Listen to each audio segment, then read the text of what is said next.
예, 오늘 설교 제목이 새해 복 많이 받으세요 입니다. 우리가 새해에 대해서 가장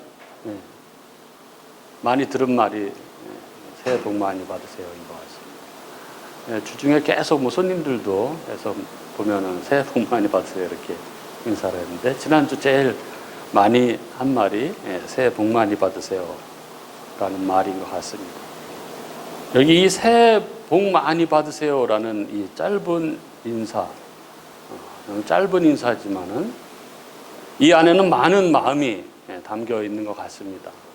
작년보다는 올해는 조금 나아지기를, 올해는 아프지 않고 건강하기를, 또 힘든 일이 없기를, 또 힘든 일이 있어도 잘 견디기를, 잘 되기를 바라는 마음들이 담겨 있습니다. 그랬을까요? 이 새해가 되면은 또 많은 사람들이 또 하는 것이 있습니다. 점을 보는 사람들이 새해가 되면 많이 있습니다. 우먼센스라는 잡지가 있는데 거기에 실린 어떤 분의 글을 잠깐 소개해 드리겠습니다. 새해가 되니 다들 신년 운세를 본다고 난리다. 결혼도 했고 아이도 있고 일도 바쁘다 보니 딱히 궁금한 게 없는 나와 달리 미혼인 친구들은 열심히 새해 연애운을 본다. 궁금하고 기대되는 무언가가 있다는 게 한편으로는 부럽다. 지난해 모든 점사에서 결혼을 장담했던 남자와 헤어진 뒤 점을 끊었던 친구조차도 신년을 맞아 다시 시동을 걸기 시작했다. 최근 운세 시장은 꽤 호황이다. 연말부터 연초까지 한정 서비스를 제공하는 네이버 신년 운세가 시작됐고, SNS에는 타로부터 사주 그리고 별자리까지 용하다는 사람들의 후기와 광고가 넘쳐난다. 사주를 보러 온 미혼 고객 중 희망자와 사주를 받아 사주 매칭을 해준다는 한남동 점집도 있고, 새벽에 오픈런을 해서 오전 4시 반에 번호표를 받아야만 볼 수 있다는 용한 점집도 있다. 다들 참 난리죠. 그런데 가만히 생각해 보면 이 새해 복 많이 받으세요라는 이 새해 인사와 이 점 사이에는 하나의 공통점이 있습니다. 그것은 둘 다 복을 구하는 마음이죠. 복. 우리는 모두 복을 받고 싶어 합니다. 저도 복 많이 받고 싶습니다. 우리 교우님들도 복을 많이 받으셨으면 좋겠습니다. 웬만한 거 말고 아주 진짜 복이죠. 그리고 오늘 본문 사도행전 3장 22에서 26절은 우리에게 이 진짜 복, 진짜 굉장한 복이 무엇인지에 대해서 우리에게 알려줍니다. 태어나면서부터 걷지 못하던 사람, 그래서 늘 성전 앞에서 구걸을 하던 사람, 그 사람이 성전 안으로 들어와서 걷고 뛰며 하나님을 찬양하는 이 놀라운 기적 앞에 사람들은 솔로몬 행각에 모여들었습니다.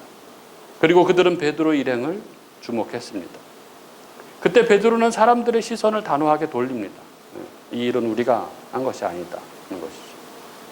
그는 그들이 진정 주목해야 할 분, 예수 그리스도를 선명하게 증거합니다. 그게 13절부터 21절의 내용이죠. 이 걷지 못하던 자가 걷게 된 이 일은 사람의 능력도 경건의 결과도 아니다, 이렇게 말하죠. 너희가 믿는 그 하나님이 그의 종, 이사야서가 예언한 그 메시아, 그의 종 예수를 하나님께서 영화롭게 하셨다. 너희가 그를 십자가에 내어줌으로 그 생명의 주를 죽였지만 하나님이 그를 다시 살리셨고 우리가 그 증인들이다. 그 예수의 이름을 믿는 믿음 때문에 이 사람이 걷게 된 것이다 라고 이렇게 증언을 합니다. 그러면서 너희가 무지해서 그랬지만 이제 회개하고 돌이켜서 제사함을 받으라 이렇게 선포합니다. 그리고 베드로는 그들의 시선을 미래로 확장합니다. 그 메시아 예수는 이미 오셨고 그분은 다시 오실 분이시며 그분이 바로 만물을 회복하실 분이시다. 이렇게 말씀하는 게 13절부터 21절까지의 내용이죠. 그리고 이어지는 이야기가 오늘 본문입니다. 오늘 본문 22절부터 26절은 한마디로 말하면 그러니 너희는 그의 말을 들으라 입니다. 이렇게 말하죠. 22절부터 26절을. 이 예수는 모세가 예언한 그 선지자이고 선지자들이 예언해온 분이시고 그리고 아브라함에게 약속된 그 복의 성취자다. 이렇게 이야기하죠. 그러니까 너희는 그의 말을 들으라. 이렇게 이야기하고 있는 것입니다. 그러니까 오늘 성경 말씀을 보면 아브라함에게 약속하신 그 진짜 복이 어떻게 임하는지를 알게 됩니다. 어떻게 임하나요? 그 진짜 복은 그의 말을 듣는 것으로 임하게 됩니다. 오늘 본문을 한번 보시죠. 22절은 이렇습니다. 모세가 말하되 주 하나님이 너희를 위하여 너희 형제 가운데서 나 같은 선지자 하나를 세울 것이니 너희가 무엇이든지 그의 모든 말을 들을 것이라. 이렇게 하고 있죠. 여기 22절에 너희 형제 가운데서 나 같은 선지자 하나를 세우겠다라는 이 말씀은 신명기 18장에 나오는 말씀입니다. 신명기 18장 15절에 이 구절이 나오죠. 신명기 18장 15절에 보면 내 하나님 여호와께서 너희 가운데 내 형제 중에서 너를 위하여 나와 같은 선지자 하나를 일으키시리니 너희는 그의 말을 들을지니라. 이런 구절이 있습니다. 그리고 여기 신명기 18장 15절이 말하는 나와 같은 선지자는 이 신명기 18장 15절 앞에 나오는 9절부터 14절에 나오는 여러 이방 복술자들과는 완전히 대비를 이루는 그러한 내용입니다. 신명기 18장을 한번 같이 봤으면 좋겠습니다. 구약의 289쪽에 나오는데 한번 보시죠. 신명기 18장. 찾으셨나요? 신명기 18장 구약 289쪽 한번 보겠습니다. 먼저 이 15절에 나와 같은 선지자라는 어떤 선지자를 말하는 것일까요? 여기서 나와 같은이라고 할 때 나는 모세죠. 화자인 모세입니다. 모세는 놀라운 하나님의 기적을 행한 선지자입니다. 그리고 하나님의 말씀인 율법을 받아서 이스라엘 백성들에게 전한 선지자죠. 그리고 하나님과 대면하여 말하던 선지자입니다. 따라서 나와 같은 이런 의미는 하나님의 뜻을 왜곡 없이 전하고 하나님을 대신해서 백성들을 대신해서 하나님 앞에 서고 그리고 언약을 중재하는 역할을 하는 선지자를 말하는 것이죠. 그러면 이방 복술자들은 어떤 자들인가요? 9절부터 보면 그 내용이 나옵니다. 9절에 이렇게 적고 있죠. 내 하나님 여호와께서 내게 주시는 땅에 들어가거든 너는 그 민족들의 가증한 행위를 본받지 말 것이니 하면서 이어지는 10절, 11절에 이런 사람들의 목록이 쭉 나열되고 있습니다. 10절, 11절에 보면 그의 아들들이나 딸을 불 가운데로 지나게 하는 자나 점쟁이나 기륭을 말하는 자나 요술하는 자나 무당이나 진언자나 신접자나 박수나 초혼자를 너희 가운데에 용납하지 말라. 이렇게 하고 있죠. 여기 점쟁이, 이 카삼이라는 이 점쟁이는 점을 치거나 기륭을 예언하거나 제비를 뽑아서 말하는 사람을 말합니다. 고대의 이 점쟁이는 이 전통에 넣은, 그러니까 화살통에 넣은 화살을 흔들거나 혹은 짐승의 간의 모양을 살펴서 점을 치는 사람들이었습니다. 그리고 기륭을 말하는 자나 요술하는 자 이렇게 되어 있는데 기륭을 말하는 자 역시 앞니를 내다보기 위해서 점을 치는 자들인 것이죠. 그리고 무당, 이 카샤프, 이 무당은 악마의 힘을 빌려서 흑마술을 행하는 자를 말합니다. 기본적으로 이 무당이라는 말은 마법사에 가깝습니다. 그리고 진언자는 주문을 외우는 자고 신접자, 박수, 초혼자는 다 죽은 홀령을 불러내는 기술을 가진 사람들과 관련되어 있죠. 다 죽은 자에게 무언가를 불러내서 그 홀령을 불러내서 무언가를 묻는 자들입니다. 여기 이렇게 쭉 나열된 이방 복술자들의 공통적인 특징이 무엇인가요? 이들이 행하는 것은 다 점을 치는 것입니다. 그럼 사람들은 왜 이런 복술자들에게 점을 칠까요? 여러분, 왜 점을 치는 것일까요? 점은 무엇을 전제로 하는 것입니까? 점은 미래는 이미 결정되어 있고 누군가는 그것을 미리 알고 있고 나는 그들을 통해서 그 정보를 얻을 수 있다 하는 것이죠. 한마디로 앞일을 미리 알고 싶다는 것입니다. 그러면 사람들은 왜 앞일을 먼저 알기를 원할까요?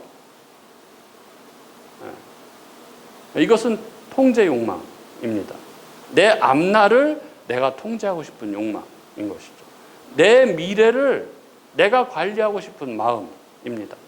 하나님을 신뢰하고 하나님께 길을 묻고 하나님을 의지해서 살아가는 것이 아니라 내가 주인인 삶인 것이죠. 내가 왕인 삶을 살아가고 싶은 마음, 욕망입니다. 아담의 타락 이후에 이 질기도록 이어져 온 이 죄악의 뿌리, 죄의 본체입니다. 내가 하나님이 되려고 하는 마음입니다. 그래서 하나님께서는 이 점쟁이들, 무당들을 너희 가운데서 용납하지 말라 이렇게 말씀하시죠. 그리고 12절에는 이런 일을 행하는 모든 자를 여호와께서 가증히 여기신다 이렇게 말씀하십니다. 이러한 사실들, 이 하나님의 선지자와는 다른 이방 복술자들의 특징을 통해서 우리가 알 수 있는 사실은 기독교가 말하는 선지자라는 것은 이렇게 사람의 앞일을 말하고 기륭을 예언하거나 어떤 일이 일어날지 미래의 일을 예측하는 그런 사람이 아니라는 것입니다. 즉, 내 앞날이 어떻게 될지, 내 앞날에 기륭이 있을지 없을지 따위를 묻고 대답하는 것은 기독교 신앙이 아니라는 것입니다. 우리 주변에 소위 이 신령하다, 영성이 깊다 하는 분들 중에 이런 일을 행하시는 분들이 있습니다. 눈을 감으면 다 보인다, 기도하면 다 안다 이렇게 말하는 사람들이 있습니다. 임신도 하기 전에 아들인지 딸인지 미리 맞추는 사람들이 있습니다. 그 사업에 있어서도 그걸 하면 되는지 안 되는지, 또 하면 언제 해야 되는지 그걸 말해주는 사람들이 있습니다. 오늘 말씀을 통해서 우리는 분명히 알게 됩니다. 이것은 기독교가 가르치는 신앙이 아니라는 것이죠. 이것은 기독교가 추구하는 신앙이 아닙니다. 하나님께서 성경을 통해서 우리에게 말씀해 주시는 신앙은 앞일을 맞추는 것이 아닌 것이죠. 하나님께서 성령을 통해서 말씀하시는 것은 장차 우리 앞에 길한 일이 있을지 흉한 일이 있을지를 말씀해 주시는 것이 아니라는 것입니다. 그런데 왜 사람들은 이런 데에 끌리고 또 신앙인들이 이런 데를 찾아가고 하는 것일까요? 이유는 아주 단순합니다. 말씀을 듣는 것은 느리고 또 불확실하게 느껴지기 때문입니다. 말씀은 기다리게 하고 책임을 지게 하고 순종을 요구합니다. 반면 점은 즉각적이죠. 바로 대답을 줍니다. 결정을 아주 가볍게 만들어주죠. 제가 전에 청년들한테 그런 질문을 했습니다. 도대체 무당한테 찾아가는 사람들은 그 심리가 뭘까? 차라리 목사님한테 기도해달라 그러지 그렇게 얘기했더니 그러더라고요. 어떤 청년이. 무당들은 그 자리에서 상세하게 얘기를 해주는데 목사님들은 두루뭉실하게 얘기를 해줘서 그런가 아닌가요? 이러더라고요. 혹시 우리 주변에서나 심지어는 나 자신에게도 이런 마음이 있다면 이것은 기독교가 아니라 이방의 복술의 일부라는 것을 우리는 절대 잊지 말아야 합니다. 예, 이런 이유로 하나님의 선지자는 이들과는 전혀 다르죠. 그리고 바른 신앙인은 이런 모습과는 전혀 다릅니다. 15절을 다시 보십시오. 내 하나님 여호와께서 너희 가운데 내 형제 중에서 너를 위하여 나와 같은 선지자 하나를 일으키리니 너희는 그의 말을 들을지니라. 이렇게 적고 있습니다. 선지자에게서 우리들이 해야 할 가장 중요한 것은 듣는 것입니다. 듣는다는 수동성을 의미합니다. 예, 내 앞날을 위해서, 내 삶을 위해서 내가 그것을 미리 알아서 내가 준비하는 것이 아니라 하나님의 뜻을 우선시 하는 것입니다. 그리고 선지자는 그 하나님의 뜻을 우리에게 들려주는 자입니다. 18절도 보십시오. 내가 그들의 형제 중에서 너와 같은 선지자 하나를 그들을 위하여 일으키고 내 말을 그 입에 두리니 내가 그에게 명령하는 것을 그가 무리에게 다 말하리라.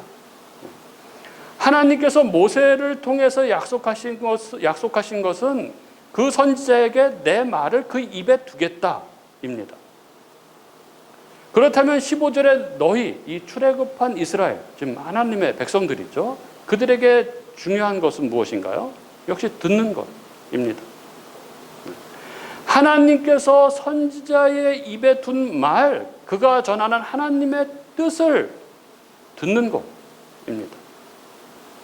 사도행전 3장의 문맥에서는 바로 베드로가 13절에서부터 21절에 선포한 그 하나님의 종 예수, 그 생명의 주, 이미 오셨고 다시 오실 분, 그래서 만물을 회복하실 분, 그분의 말을 듣는 것입니다. 회개하라. 하나님 나라가 가까이 왔다 하신 그 말씀을 듣는 것입니다. 그래서 베드로가 외치고 있는 것이죠. 회개하고 돌이켜 죄사함을 받으라. 그리하여 영원한 생명을 얻으라. 그 나라를 상속하라 하는 것이죠.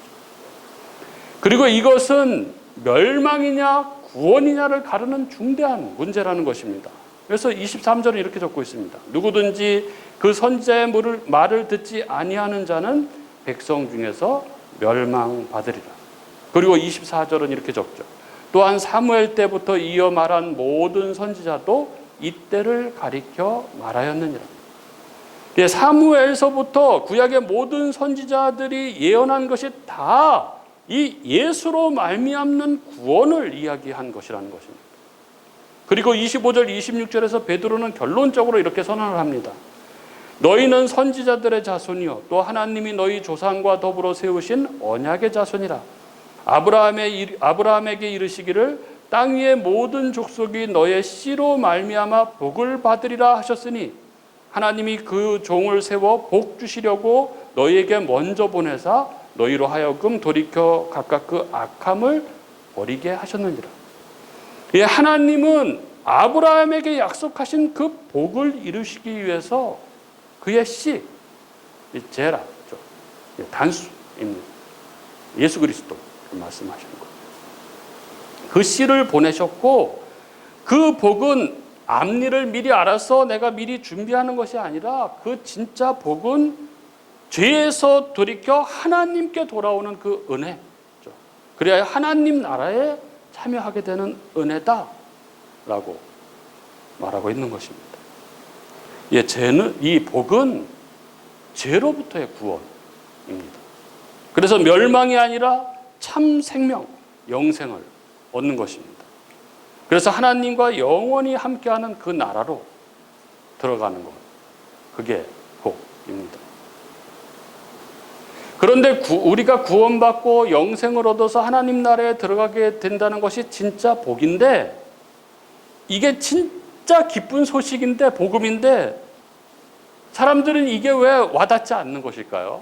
이게 왜 막연하고 이게 내 삶에 왜 와닿지 않고 이게 왜 실감이 나지 않는 것일까요? 그렇지 않습니까? 이게 왜 진짜 복인지 이게 안 느껴지는 것일까요? 예, 그것은 우리들이 이 영생을 안 믿어서라기보다는 이 영생이 이게 미래형으로만 이렇게 생각되고 느껴지기 때문입니다. 사랑하는 우리 교우 여러분, 이 영생, 하나님 나라, 이것은 죽어서 나중에 가는 것만이 아니라 지금 이미 여기에서 시작된 삶입니다. 성경은 이렇게 말하죠. 요한복음 17장 3절에 보면 영생은 곧 유일하신 참 하나님과 그가 보내신 자 예수 그리스도를 아는 것이니라. 이 영생은 우리의 영적 지각이 열려서 우리가 하나님을 알게 되고 그의 아들 예수 그리스도를 아는 것입니다. 그가 누구시고 그가 왜 이 땅에 오셨고 그가 무슨 일을 하셨는지, 그리고 그 결과 우리에게 어떤 일이 벌어졌는지를 아는 것입니다. 그래서 영생은 우리가 예수를 믿는 순간, 그리스도의 영이 우리에게 임하는 순간, 그 순간 바로 시작되는 것입니다. 그리고 영생이 하나님 나라는 우리가 죽어서만 가는 것이 아니라 이미 이 땅에서 먼저 누리는 것입니다. 이 영생은 믿는 자의 사후 부장만이 아닌 것이죠. 영생은 지금 내 삶의 고통과는 무관한 이야기, 그래서 힘들지만 버티게 하는 먼 약속만이 아니라는 것입니다. 영생은 우리가 회개하고 돌이킨 순간, 그리스도의 영이 우리에게 임하는 순간 이 땅에서 바로 시작되는 것이라는 것입니다. 쉽게 말하자면 이 영생은 숨쉬는 방식이 바뀐 삶이라고 말할 수 있습니다. 전에도 우리는 숨을 쉬었습니다. 예수님을 몰랐을 때도 우리는 숨을 쉬었습니다. 그러나 구원받은 후에는 하나님과 연결된 숨을 쉬는 것입니다. 우리는 하나님 앞에 나아가서 하나님과 이야기하고 하나님께 부르짖을 수 있습니다. 그리고 하나님의 은혜로 우리는 다시 일어설 수 있는 것이죠. 그리고 또한 영생은 우리에게 돌아갈 집이 생긴 삶입니다. 죽어서만 가는 집이 아니라 지금 이 땅에서도 돌아가는 집이 생긴 것이죠. 우리가 실패해도 넘어져도 길을 잃어도 우리에겐 돌아갈 아버지가 있습니다. 언제나 우리를 따뜻이 맞아주는 아버지가 우리에게 있는 것이죠. 또한 영생은 두려움의 주인이 바뀐 삶이라고 말할 수 있습니다. 영생 이전은 잃을까 봐 두렵고 망할까 봐 두렵고 알 수 없는 미래 때문에 두렵습니다. 그러나 영생 이후는 실패해도 끝이 아니고 죽음도 끝이 아니죠. 그래서 두려움이 사라집니다. 이것이 영생. 이것이 우리가 현재 이 땅에서 누리는 영생, 그 영생이 주는 평안입니다. 그래서 베드로는 이렇게 말합니다. 26절에 하나님이 그 종을 세워 복 주시려고 너희에게 먼저 보내사 너희로 하여금 돌이켜 각각 그 악함을 버리게 하셨습니다. 이 복은 우리가 죄로부터 돌이켜서 죄사함을 얻고 영생을 얻는 현재 삶인 것이죠. 사랑하는 우리 교우 여러분, 영생은 고통이 없는 삶이 아닌 것이죠. 영생은 흔들리지 않는 방향을 갖게 된 삶입니다. 영생은 문제가 없는 삶을 이야기하는 것이 아닙니다. 영생은 문제가 있지만, 우리 삶에 여러 문제가 있지만, 그러나 그 문제 속에서도 하나님께 붙들려 있는 삶을 이야기하는 것입니다. 이 영생은 언젠간 가게 될 그런 나라만이 아니죠. 이미 우리 안에 시작된 나라입니다. 그래서 우리는 오늘 그 안에 살아가고 있고 그 안에서 넘어져도 다시 일어나고 그리고 소망 가운데 살아가고 있는 것입니다. 이게 진짜 복인 것이죠.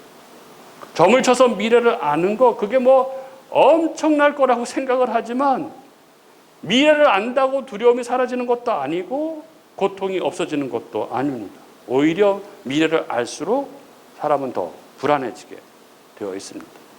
진짜 복은 미래를 모르지만 몰라도 괜찮은 삶인 것이죠. 결과를 몰라도, 내 길의 끝을 몰라도, 내 삶에 무슨 일이 일어날지 몰라도, 그러나 내가 그리스도 예수 안에 있다는 그 사실, 그래서 지금 내가 그리스도 예수 안에서 하나님의 말씀을, 하나님의 뜻을 듣고 있다는 사실인 것이죠.